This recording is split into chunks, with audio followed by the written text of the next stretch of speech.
सभी लोगों को हरे कृष्ण।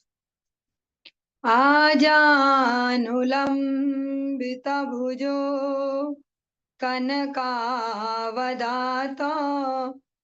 संकीर्तनक पितर कमलायताक्ष विश्वम्भरो द्विजवरो युगधर्मपालो वन्दे जगत्प्रियकरौ करुणावतारो। हे कृष्ण करुणा सिंधो दीनबंधो जगत्पते गोपेश गोपिका कांत राधा कांत नमोस्तुते। तप्त कांचन गौरांगी राधे वृंदावनेश्वरी वृषभानुसुते देवी प्रणमामि हरिप्रिये। भक्त्या विहीना अपराध लक्षये क्षिप्ताश्च कामादितरंग मध्यै कृपामयि त्वां शरणं प्रपन्ना वृन्दे नुमस्ते चरणारविन्दम्। जय श्री कृष्ण चैतन्य प्रभु नित्यानंद श्री अद्वैत गदाधर श्रीवासादि गौर भक्त वृंद। हरे कृष्ण कृष्ण कृष्ण हरे हरे हरे राम राम राम हरे हरे। सर्वप्रथम भगवान के अभिन्न प्रकाश विग्रह श्री गुरुपाद पद्म पूज्यपात्र दंडी स्वामी अष्टोत्तर शत श्री श्रीमद भक्ति प्रसाद विष्णु गोस्वामी गुरुदेव महाराज की पावन श्री चरण कमलों में असंख्य कोटि दंडवत ज्ञापित करते हुए उनकी अहेतु की कृपा प्रार्थना करती हूँ। वे अपनी कृपा वर्षण करें जिससे निज कर्ता अभिमान भाव को छोड़कर एकमात्र उनकी वाणी के वाहक के रूप में अपना परिचय दे सकूं। परम गुरुदेव नित्य लीला पृष्ठों विष्णुवास श्री श्रीमद भक्ति दयित माधव गोस्वामी महाराज परमेष्ठ गुरुदेव जगत गुरु भक्ति सिद्धांत सरस्वती गोस्वामी ठाकुर प्रभुपाद व समस्त गुरु परंपरा जयुक्त हो। सपार्षद श्रीमन नित्यानंद प्रभु श्री गौरहरि वृंदावन बिहारी श्री राधा गोपीनाथ भगवान जयुक्त हो। हम सभी पर अपनी कृपा वर्षण करें जिससे भगवान के पवित्र नाम और हरि गुरु वैष्णव सेवा में हम सभी की रुचि उत्पन्न हो सके। आज हम श्रवण करेंगे ग्रंथ राज श्रीमद् भागवतम के अंतर्गत दसम स्कंध का सप्तम अध्याय और 12 श्लोक 12वें श्लोक से आज हम प्रारंभ करने जा रहे हैं। ओम नमो भगवते वासुदेवाय ओम नमो भगवते वासुदेवाय ओम नमो भगवते वासुदेवाय।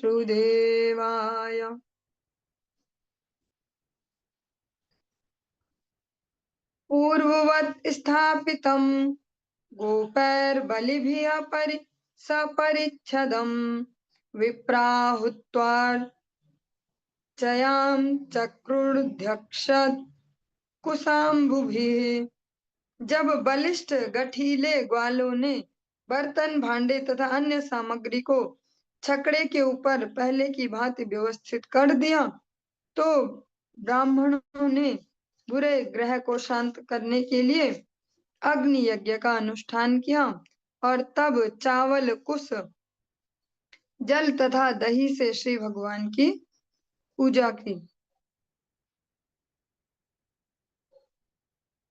ये असूया नृत्य दंभेर्षा हिंसा मान विवर्जिताः न तेषां सत्यशीलानाम् अशिशो विफला कृताः इति बालकमादाय सामर्ग्य जुरुपाकृतः जलः पवित्रौषधिभिर्भिष्य द्विजोत्तमैः वाचित्वा स्वस्त्ययनं नन्दगोपः समाहितः हुत्वा चाग्निं द्विजातिभ्यः प्रादादन्नं महागुणम्।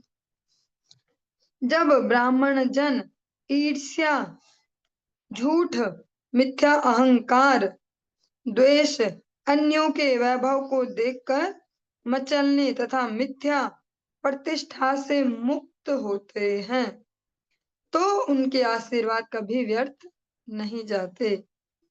जब जो जो ये गुण बताए हैं, गुण तो नहीं है, दोष है, इन दोषों से जब जो ब्राह्मण मुक्त होते हैं उनका आशीर्वाद हमेशा फलीभूत होता है। ईर्ष्या, झूठ, मिथ्या अहंकार, द्वेष और दूसरे के वैभव से ईर्ष्या करना, मिथ्या प्रतिष्ठा की जो आशा है, इससे जब वे मुक्त होते तब उनका जो आशीर्वाद कहते हैं वो हमेशा फलीभूत होता है। यह सोचकर नंद महाराज ने गंभीर होकर भगवान श्री कृष्ण को अपनी गोद में ले लिया और ऐसे सत्यनिष्ठ ब्राह्मणों को साम, ऋग तथा यजुर्वेद के पवित्र स्तोत्रों के अनुसार अनुष्ठान संपन्न करने के लिए आमंत्रित किया। जब मंत्रोच्चार हो रहा था तो जो नंद महाराज जी का बालक है उसको शुद्ध जड़ी बूटियों से मिश्रित जल से स्नान कराया नंद महाराज जी ने स्वयं, और अग्नि यज्ञ करने के बाद उन्होंने सभी ब्राह्मणों को उत्तम अन्न तथा अन्य प्रकार के पदार्थों का स्वादिष्ट भोजन कराया। गावः सर्वगुणोपेता वासः श्रग ब्रह्ममालिनीः आत्मजाभ्युदयार्थाय प्रादात्ते चान्वयुज्यत। नंद महाराज ने अपने पुत्र के धन वैभव हेतु ब्राह्मणों को गायें दान में दी जो वस्त्रों, फूल मालाओं तथा सोने के हारों से सजाई गई थी। ये गायें जो प्रचुर दूध देने वाली थी ब्राह्मणों को दान में दी गई थी और ब्राह्मणों ने उन्हें स्वीकार किया। बदले में उन्होंने समूचे परिवार को तथा विशेष रूप से भगवान श्री कृष्ण को आशीर्वाद दिया। विप्रा मंत्रविदो युक्तास्तैर्याः प्रोक्तास्तथाशिषः ता निष्फला भविष्यन्ति न कदाचिदपि स्फुटम्। वैदिक मंत्रों के उच्चारण में पूरी तरह से पटु ब्राह्मण योग शक्तियों से संपन्न योगी थे। वे जो भी आशीर्वाद देते वह कभी निष्फल नहीं जाता था। एकदारोह मारूढ़ं लालयन्ती सुतं सती गरिमाणं शिशोर्वोढुं नसेः गिरिकूटवत्। एक दिन भगवान श्री कृष्ण के आविर्भाव के 1 वर्ष बाद माता यशोदा अपने पुत्र को अपनी गोद में दुलार रही थी।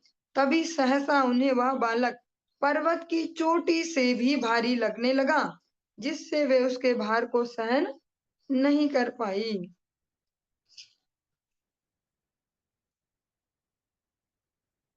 भूमौ निधाय तं गोपी विस्मिता भार पीडिता महापुरुष मादध्य जगतामास कर्मसु। बालक को संपूर्ण ब्रह्मांड के बराबर भारी अनुभव करते हुए, अतः यह सोचते हुए कि बालक को कोई दूसरा भूत प्रेत या असुर सता रहा है, चकित माता यशोदा ने बालक को जमीन पर रख दिया और भगवान नारायण का चिंतन करने लगी। उत्पात की आशंका से उन्होंने इस भारीपन के शमन हेतु ब्राह्मणों को बुला भेजा और फिर घर के कामकाज में लग गई। उनके पास नारायण के चरण कमलों को स्मरण करने के अतिरिक्त कोई अन्य विकल्प न था। क्योंकि वे यह नहीं समझ पाई कि भगवान श्री कृष्ण ही हर वस्तु के मूल स्रोत हैं।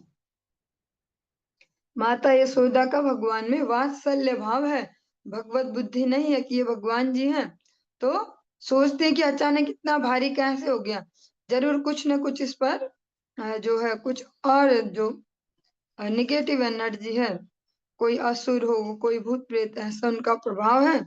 ऐसा सोचकर उनको नीचे उतारते हैं और उनके मंगल के लिए ब्राह्मणों को बुलावा भेजते हैं ताकि वो चेक कर पाए कि क्या हो रहा है उसके। और भगवान श्री नारायण के स्मरण में लग गई। उनके पास नारायण के चरण कमलों को स्मरण करने के अतिरिक्त कोई अन्य विकल्प न था, क्योंकि जब भी सारे विकल्प समाप्त हो जाते हैं, एकमात्र जो सबसे सुंदर विकल्प है वो है भगवान की शरणागति। दैत्यो नाम्ना तृणावर्तः कंसभृत्यः प्रणोदितः चक्रवातस्वरूपेण जहारासीन मर्भकम्। जब बालक जमीन पर बैठा हुआ था तो तृणावर्त नामक असुर जो कंस का दास था, वहां पर कंस के बहकाने पर बवंडर के रूप में, आंधी के रूप में, जो गोल गोल गोल गोल घूमते हुए आंधी आती है वैसे, और बड़ी आसानी से बालक को अपने साथ उड़ाकर आकाश में ले गया।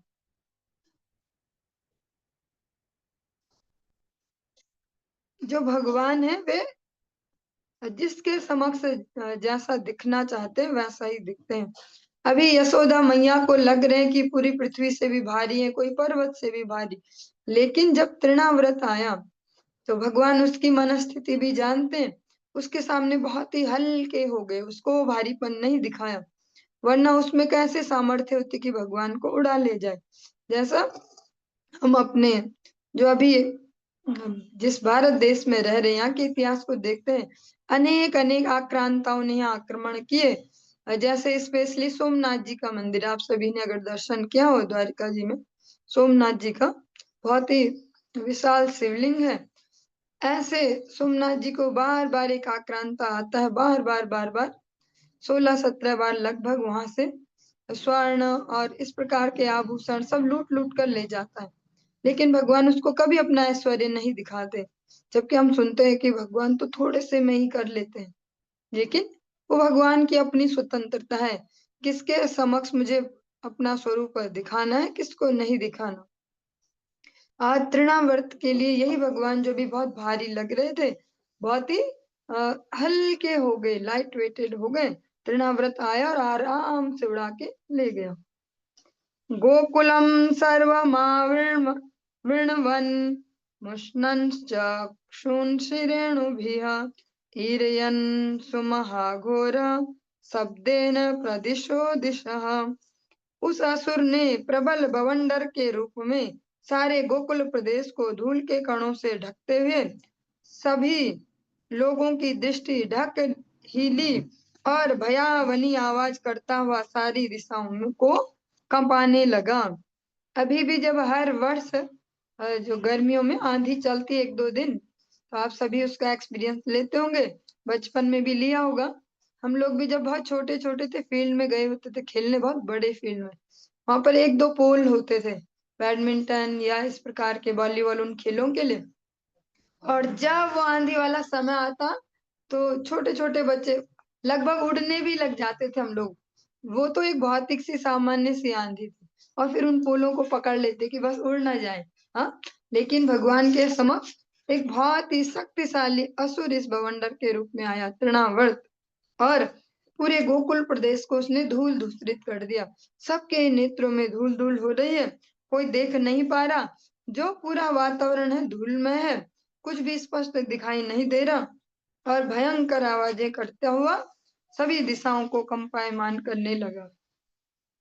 मुहूर्तम अभवद्गोष्ठम रजसा तमसावृतम सुतम यशोदा न पश्यत तस्मिन्न्यशत वती यतः। क्षण भर के लिए समूचा चरागाह जहाँ गैया चरने जाती थी धूल भरी आंधी के घने अंधकार से ढक गया और माता यशोदा अपने पुत्र को उस स्थान में न पा सकी जहां उसे बिठाया था। सब जगह धूल धूल हो रही है, जिसको मंधड़ कहते हैं, बहुत भयंकर आंधी। और यशोदा मैया जहाँ अपने पुत्र को बिठा के गई थी वहां पर वो उन्हें नहीं मिल रहा। ना पश्यत कश्चन आत्मानं परम चापि विमोहितः तृणावर्त निशिष्टाभिः शर्कराभिरुपद्रुतः। तृणावर्त द्वारा फेंके गए बालू के कणों के कारण लोग न तो स्वयं को देख सकते थे न किसी अन्य को। इस तरह वे मोहित और विचलित थे। इति खर पवन चक्र पांशु वर्षे सुत पदवीम बला विलक्ष्य माता अति करुण मनुस्मरत्य सोचत भुवि पतिता मृत वत्स का यथाग। प्रबल बवंडर से उठे अंधड़ के कारण माता यशोदा न तो अपने पुत्र का कोई पता लगा सकी न ही कोई कारण समझ पाई। वे जमीन पर इस तरह गिर पड़ी मानो किसी गाय ने अपना बछड़ा खो दिया और वे अत्यंत करुण भाव से विलाप करने लगी। जब यशोदा मैया से प्रबल आंधी में, जब हमारे समक्ष एक सामान्य सी आंधी भी आती है, सभी चिंतित हो जाते हैं, खिड़की दरवाजे भड़ाम भड़ाम होने लगते, इधर से धूल उधर से ऐसा ऐसा, सभी बेचैन हो जाते हैं कि अब क्या होने वाला है। और जब स्वयं यशोदा मैया देखती है कि छोटा सा बालक, अभी 1 वर्ष का बालक, वो नहीं दिख रहा, तो हम खुद भी इमेजिन कर सकते हैं अपनी अपनी स्थितियों के हिसाब से कि उन्हें कैसा लगा होगा। वे जमीन पर पछाड़ खाकर गिर पड़ी, जैसे कोई गाय हो और उसका बछड़ा गायब हो जाए, बछड़ा ना मिले, ऐसे ही करुण भाव से विलाप करने लगी। रुदित मनु निशम्य तत्र गोप्यो वृषमनुत्तप्त धियो अश्रुपूर्ण मुख्यः रुरुदुरानुपलभ्य सूनुम पवन उपारत पांशु वर्ष वेगे। जब आंधी तथा बवंडर का वेग घट गया तो यशोदा का करुण क्रंदन सुनकर उनकी सखियां अन्य गोपियां उनके पास आई, किंतु वे भी भगवान श्री कृष्ण को वहां न देखकर अत्यंत उद्विग्न हो गई और आंखों में आंसू भरकर माता यशोदा के साथ वे भी रोने लगी। जो विशेषकर स्त्री शरीर होते हैं और उसमें भी विशेष जो छोटे छोटे बालकों की माताएं, उनमें कुछ एक्सेस इमोशंस होते हैं, बस थोड़ा सा कुछ भी आशंका हो तो नेत्रों में हमेशा जल भरा ही रहता है। ऐसी जो अन्य गोपियां आती हैं, यशोदा मैया की स्थिति देखती हैं, गोपाल को ढूंढती हैं और न पाके उनके जैसे ही वो भी करुण क्रंदन करने लगी। तृणावर्ता शांतरयो वात्यारूपधरो हरन् कृष्णं न भोगतो गन्तुं न शक्नोद भूरिभाभृत। तृणावर्त असुर वेगवान बवंडर का रूप धारण करके भगवान श्री कृष्ण को आकाश में बहुत ऊंचाई तक ले गया, किंतु जब भगवान श्री कृष्ण असुर से भी भारी हो गए तो असुर का वेग रुक गया, जिससे वह और आगे नहीं जा सका। भगवान ने एक हाइट तक जाने दिया, हाँ, उसको भी प्रसन्न होने दिया कि मुझ में भी बहुत दम है, बहुत पावर है, मुझ में बहुत शक्तिशाली हूँ, देखो कंस के काल को मैं क्या करता हूँ। जब एक ऊंचाई तक ले गया तब ठाकुर जी सोचते हैं बहुत है, और फिर से अपना जो भार है उसको बढ़ाना प्रारंभ किया, तब उसकी स्पीड रुक गई, उसका वेग थम गया और वो और आगे नहीं जा पाया। तमस्मानं मन्यमान आत्मनो गुरुमत्तया गले गृहीत उत्सृष्टुम नाशक्नोद अद्भुतार्भकम्। भगवान श्री कृष्ण के भार के कारण तृणावर्त को वे विशाल पर्वत या लोहे के पिंड के समान लग रहे थे, किंतु श्री कृष्ण ने असुर की गर्दन पकड़ रखी थी, इसलिए वह उन्हें फेंक नहीं पा रहा था। इसलिए उसने सोचा कि यह बालक अद्भुत है, क्योंकि न तो वह बालक के भार को सहन कर सकता था और न ही उन्हें दूर फेंक सकता था। भगवान श्री कृष्ण की यह बहुत ही सुंदर विशेषता है। कल भी वर्मा माता जिस प्रकार से कह रही थी कि ठाकुर जी जिसको पकड़ लेते फिर छोड़ते नहीं, पकड़ना चाहते तो पकड़ ही लेते हैं। अ, भगवान श्री कृष्ण जब पूतना उनके पास आई, समर्पण किया, तो फिर भगवान ने छोड़ा नहीं। उसने कितना ही कहा छोड़ दे छोड़ दे छोड़ दे, छोड़ा नहीं। आज तृणाव्रत भी भगवान के पास स्वयं से आया है, भगवान ने कोई इनविटेशन नहीं दिया, पर अब आ गया तो अब छोड़ेंगे नहीं। वो कितना ही करे कोशिश की मुझे छोड़ दे, न तो वेट को सहन कर पा रहा, न भार को सहन भी नहीं कर पा रहा, और छोड़ भी नहीं पा रहा, पीछा भी नहीं छुड़ा पा रहा। भगवान श्री कृष्ण इसी प्रकार से सबको पकड़ते हैं, भक्तों को भी ऐसे ही पकड़ते हैं। और ये बहुत बड़ी गुड न्यूज है भक्तों के लिए कि ठाकुर जी कभी छोड़ते नहीं है। गलती से भी अगर आपने उनके लिए एक बार सिर झुकाया है प्रेम से, तो वो पकड़ के ही रखेंगे। कितनी ही कोशिश कर ले उनसे दूर जाने की, ऐसा आचरण करने लगे हम, ऐसा ये वो भगवान फिर भी घुमा फिरा के पकड़ के ही रखते हैं। गल ग्रहण निश्चेष्टो दैत्यो निर्गत लोचनः अव्यक्तरावो न्यपतत् सह बालो व्यश्रुर्व्रजे। भगवान श्री कृष्ण ने तृणावर्त को गले से पकड़ रखा था, इसलिए उसका दम घुट रहा था, जिससे वह न तो करा सकता था, न ही अपने हाथ पर हिला डुला सकता था। उसकी आंखें बाहर निकल आई थी, उसके प्राण निकल गए, और वह उस छोटे बालक सहित ब्रज की भूमि पर नीचे आ गिरा। भगवान ने ऐसा पकड़ा टाइट करके कि कुछ भी न कर पाया, न तो हाथ पैर ही हिला पा रहा है, न रो ही पा रहा, न चिल्ला पा रहा है, कुछ नहीं कर पा रहा। बस आंखें बाहर को निकल के आ गई और प्राण पखेरु उड़ चले। और फिर छोटे से बाल गोपाल सहित जो वो अपना वास्तविक जो उसका स्वरूप है, उसमें वो ब्रज की भूमि पर नीचे गिर पड़ा।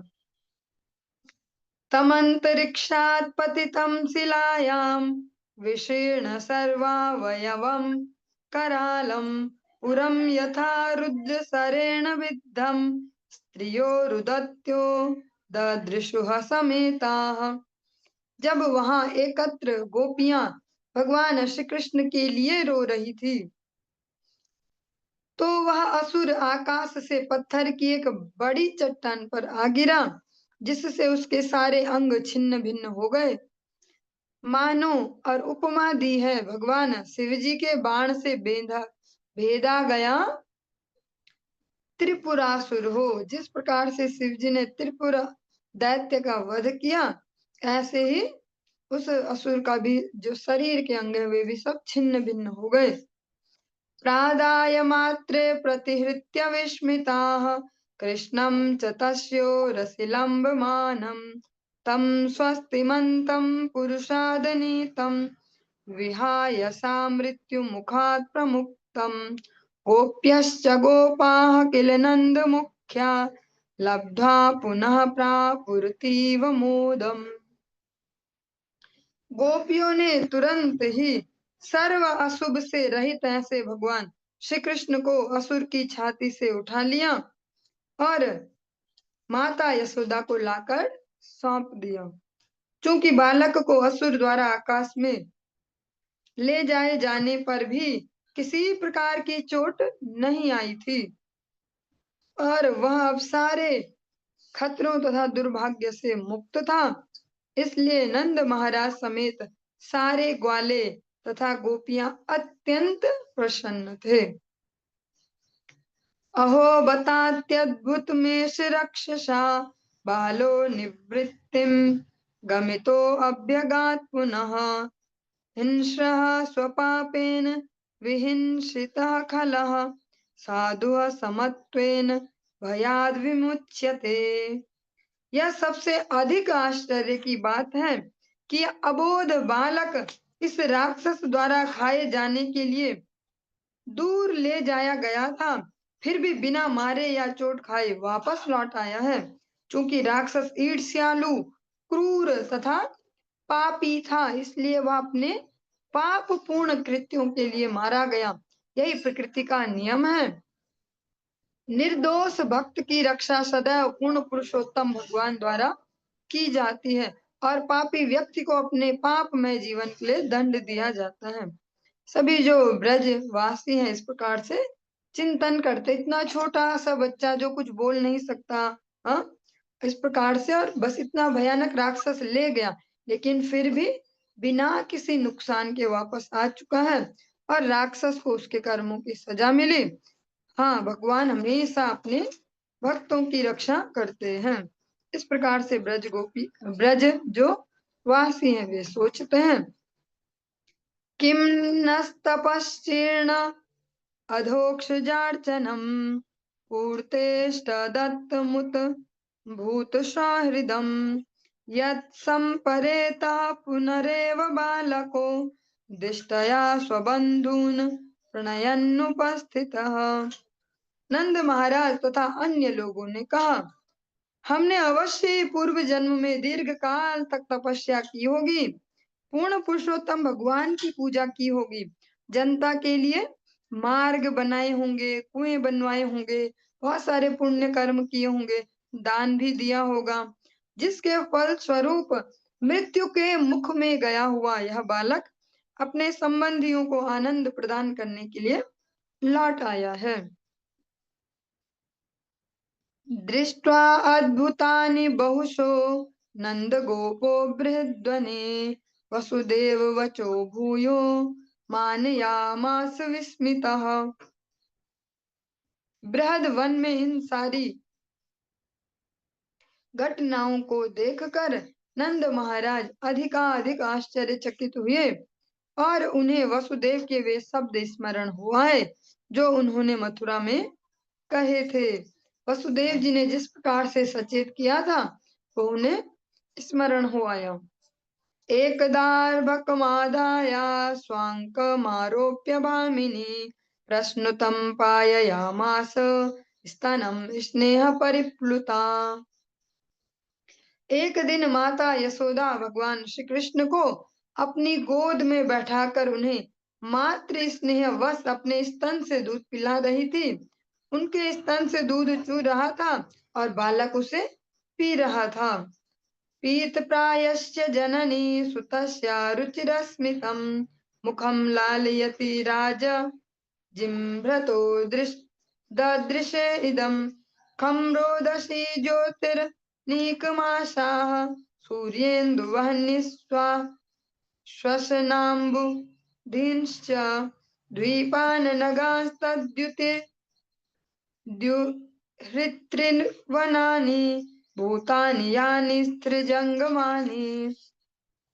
हे राजा परीक्षित, ये सुखदेव गोस्वामी जी कह रहे हैं, जब बालक भगवान श्री कृष्ण अपनी माता का दूध पीना लगभग पूरा कर चुके थे और माता यशोदा उनके सुंदर कांतिमान हंसते मुख को छू रही थी और निहार रही थी, तो बालक ने जम्हाई ली और माता यशोदा ने देखा कि उनके मुख में पूरा आकाश, उच्च लोक तथा पृथ्वी, सभी दिशाओं के तारे, सूर्य, चंद्रमा, अग्नि, वायु, समुद्र, द्वीप, पर्वत, नदी, जंगल तथा चर अचर सभी प्रकार के जीव समाये हुए हैं।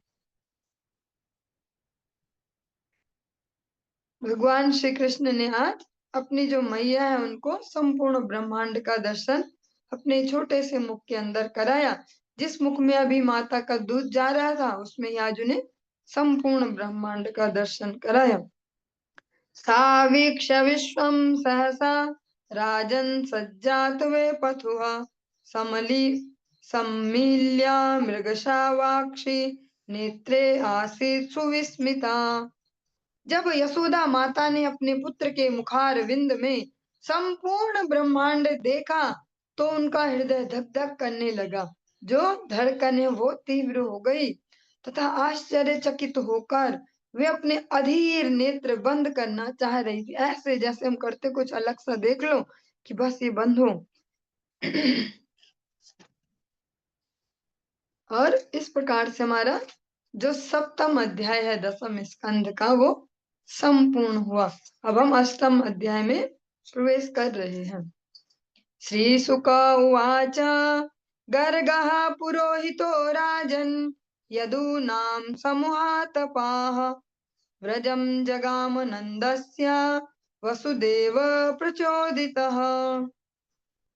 श्रील सुखदेव गोस्वामी ने कहा, हे महाराज परीक्षित, तब यदुकुल के पुरोहित एवं तपस्या में बढ़े चढ़े गर्ग मुनि को वसुदेव जी ने प्रेरित किया कि वे नंद महाराज के घर जाकर उन्हें मिले।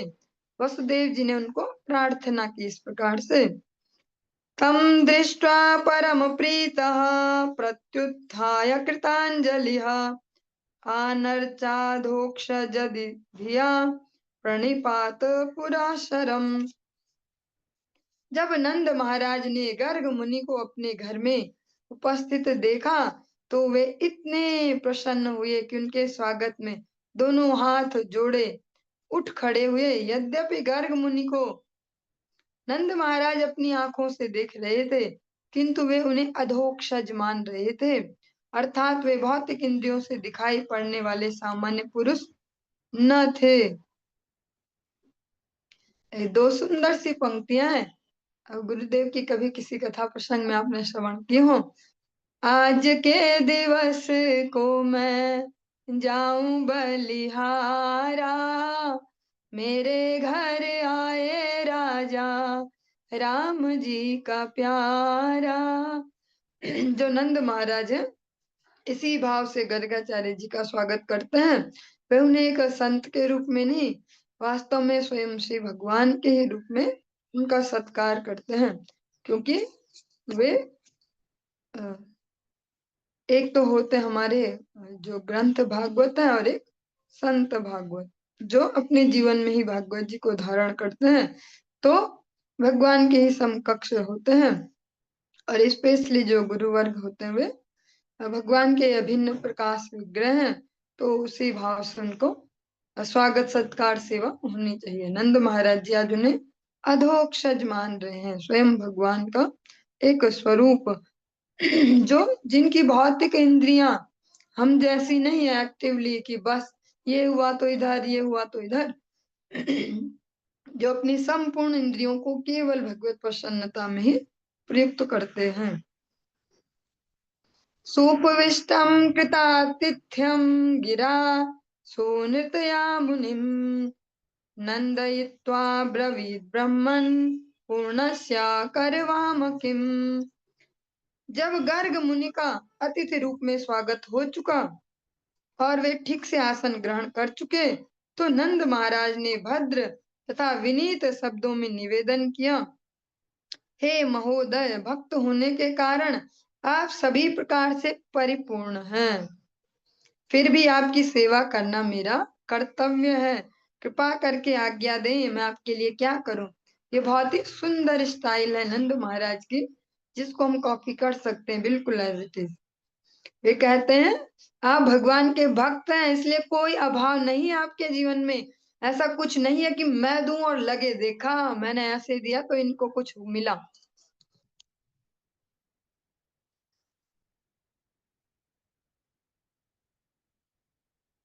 हाँ, आनंद महाराज जी इस भाव से नहीं उनको कुछ भी ऑफर कर रहे हैं या दे रहे हैं कि आपके पास शायद कम होगा और हमारे पास भर भर के तो हम दे रहे हैं आपको। वो यही कहते हैं बहुत ही विनीत शब्दों में कि आप तो भगवान के भक्त हैं।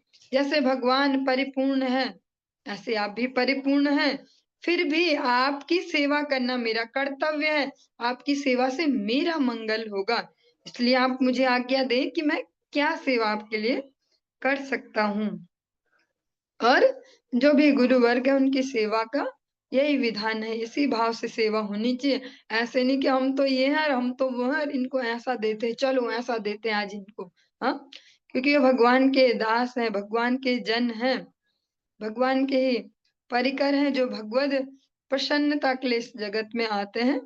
तो विशिष्ट रूप से विनीत भाव से उनसे प्रार्थना की जाए और सेवा देखी जाए कि जिससे उन्हें प्रसन्नता हो हम वो करें। एक तो मन मर्जी की होती है, हमारे मन में आया ये भर भर के ये दे दो वो दे दो, और वो कहाँ रखें उसको और क्या करें उसका उन्हें भी नहीं पता, तो वो वाला नहीं। अगर हम विनीत भाव से पूछेंगे तो वास्तव में वो बताएंगे क्या सेवा भी जरूरी है। महद द्विचलनम नृणाम गृहीणाम दीन चेतसाम निह श्रेयसाय भगवन कल्पते नान्यथा क्वचित। हे महानुभाव, हे महान भक्त, आप जैसे पुरुष अपने स्वार्थ के लिए नहीं अपितु दीन चित्त ग्रस्तों के लिए ही स्थान स्थान पर जाते रहते हैं, अन्यथा इस तरह जगह जगह घूमने में उन्हें कोई रुचि नहीं रहती।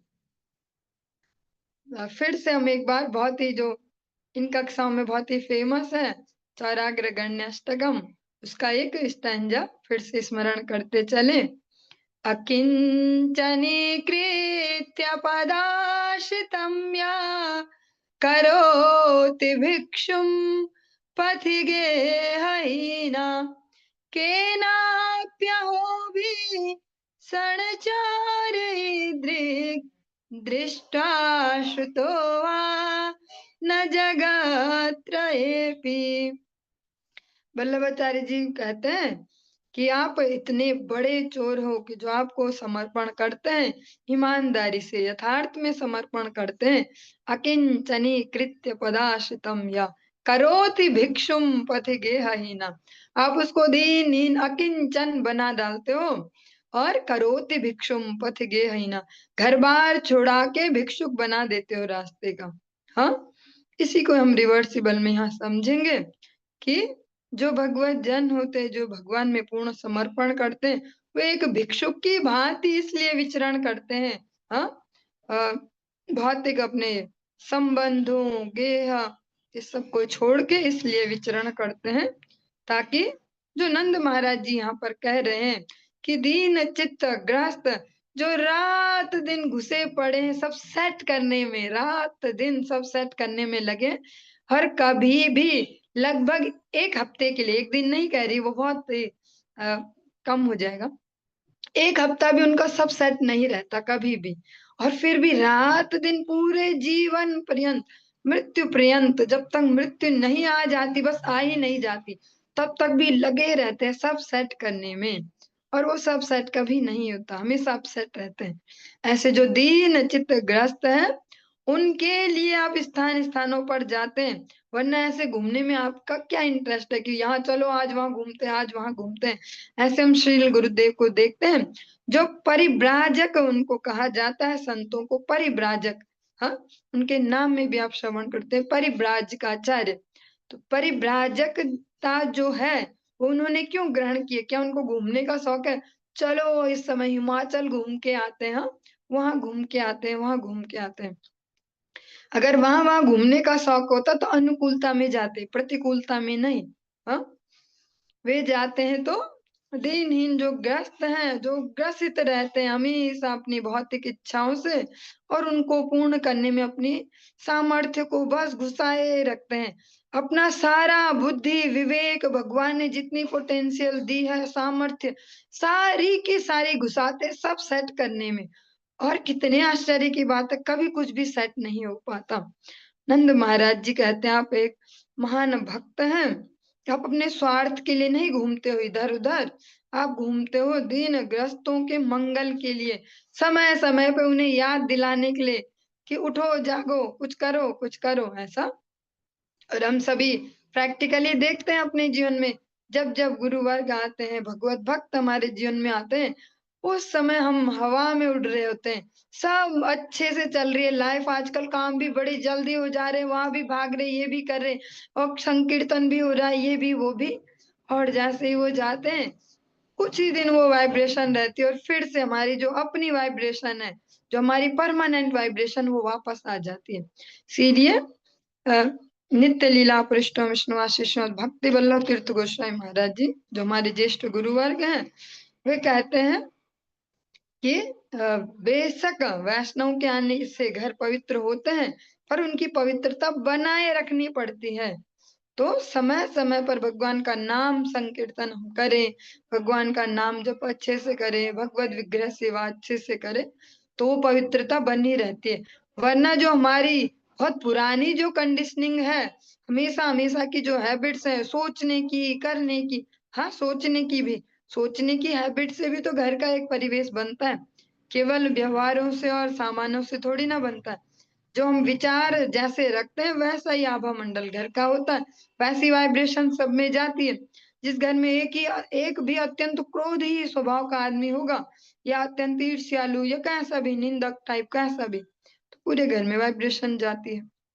इसीलिए निरंतरता चाहिए भगवान नाम में, भगवत विग्रह सेवा में, भगवान का संकीर्तन। हाँ, चाहे 5 मिनट करे, 10 मिनट करे, डेली अगर भगवान का नाम संकीर्तन भी करेंगे तो फिर जो स्थान है उसकी पवित्रता बनी रहती है। ज्योतिषामयनम साक्षात यत्तज् ज्ञानमतीन्द्रियं प्रणीतं भवता येन पुमान् वेद परावरम्। हे संत पुरुष, आपने ज्योतिष ज्ञान को संकलित किया है, जिससे कोई भी मनुष्य अदृश्य भूत तथा वर्तमान बातों को समझ सकता है। इस ज्ञान के बल पर कोई भी मनुष्य यह समझ सकता है कि पिछले जीवन में उसने क्या किया और वर्तमान जीवन पर उसका कैसा प्रभाव पड़ेगा। आप इसे जानते हैं।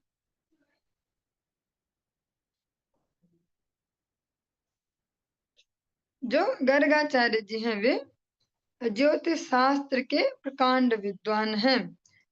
नंद महाराज कहते हैं कि आप वास्तव में जानते हो कि भूतकाल में क्या हुआ, भविष्य में क्या होने वाला, वर्तमान में क्या, आप इसे भली भांति जानते हैं। जगत गुरु भक्त सिद्धांत सरस्वती गोस्वामी ठाकुर प्रभुपाद, वे भी अपने समय के विद्वानों में अग्रणी हुए इस विषय में, ज्योतिष शास्त्र में। ये अलग बात है कि उन्होंने इसको ही फिर हाईलाइट नहीं किया। भगवत सेवा के लिए जो वास्तविक युग धर्म है हरिनाम संकीर्तन, उसको प्रचारित प्रसारित करने के लिए अपनी इस योग्यता को बैक किया, उसको फ्रंट में नहीं रखा कि बहुत बड़े ज्योतिषी हैं, बहुत बड़े ज्योतिषी हैं सरस्वती गोस्वामी, ऐसा उन्होंने उसको हाईलाइट नहीं किया। भगवत सेवा को, भगवत नाम को ही हाईलाइट किया। किंतु अनेक अनेक प्रसंगों में ऐसा श्रवण करने को मिलता है गुरु के मुख से। वे भी बड़े प्रकांड विद्वान थे ज्योतिष शास्त्र के। वो देखकर ही बता सकते थे कि इस व्यक्ति के जीवन में कब क्या घटित होने वाला है। कुछ कुछ व्यक्तियों ने उनकी परीक्षाएं भी लेनी चाहिए और उनके फल भी अपने जीवन में देखे। और एक प्रकार से जो उन्होंने अपनी एक टीम बनाई, जिसको हम अपनी लैंग्वेज में कहें कि टीम बनाई भगवान नाम प्रचार की, उसमें भी हम स्पष्टतः देख सकते हैं उनकी इस क्वालिटी को जो भगवान ने उनको दी है, कि उन्होंने कितने ऐसे पावरफुल पर्सनैलिटीज, हाँ, उनको अपनी टीम में रखा। उनके द्वारा संपूर्ण विश्व में आज भी नाम प्रचार चल रहा है। सारे के सारे आचार्य, कोई एक दो ऐसा कहना वो उन सभी के प्रति अपराध होगा। समस्त जो उन्होंने आचार्य दिए हैं इस जगत को, सभी अपने आप में विशिष्ट स्थान रखते हैं। और सभी के अनुगत्य में आज विश्व भर में कोई कहीं कोई कहीं, हम अलग अलग स्थानों पर जाएं तो श्रवण करते हैं उन महाराज जी की चेन में ये है, उनकी श्रृंखला में ये है, हाँ, उनकी परंपरा में। तो ऐसे जो श्रील भक्ति सिद्धांत सरस्वती गोस्वामी ठाकुर प्रभुपाद हैं, अपनी इस योग्यता को भगवत सेवा में उन्होंने लगाया, न कि प्रतिष्ठा अर्जन करने में। वे भी प्रतिष्ठा ले सकते थे, वे बड़े राज ज्योतिषी बन जाते, प्रधानमंत्री राष्ट्रपति इनको सेवाएं देते और राजपद का लाभ लेते, क्योंकि लेकिन उन्होंने इसको पूर्ण पुरुषोत्तम भगवान की सेवाओं में नियुक्त किया, अपने जो शिक्षा गुरु हैं, दीक्षा गुरु हैं, उनकी सेवाओं में प्रयुक्त किया। त्वं हि ब्रह्मविदां श्रेष्ठः संस्कारान् कर्तुमर्हसि बालयोरन्योर्नृणां जन्मना ब्राह्मणो गुरुः। हे प्रभु, आप ब्राह्मणों में श्रेष्ठ हैं, विशेषतया इसलिए क्योंकि आप ज्योतिष शास्त्र से भली भांति अवगत हैं, अतः आप सहज ही हर व्यक्ति के आध्यात्मिक गुरु हैं। ऐसा होते हुए चूंकि आप कृपा करके मेरे घर आए हैं, अतः आप मेरे दोनों पुत्रों का संस्कार संपन्न करें। गर्गाचार्य जी से नंद महाराज जो बालक हैं उनके संस्कार संपन्न करवाने की प्रार्थना करते हैं। और इससे आगे का प्रसंग हम कल प्रातःकालीन कक्षा में श्रवण करते हैं।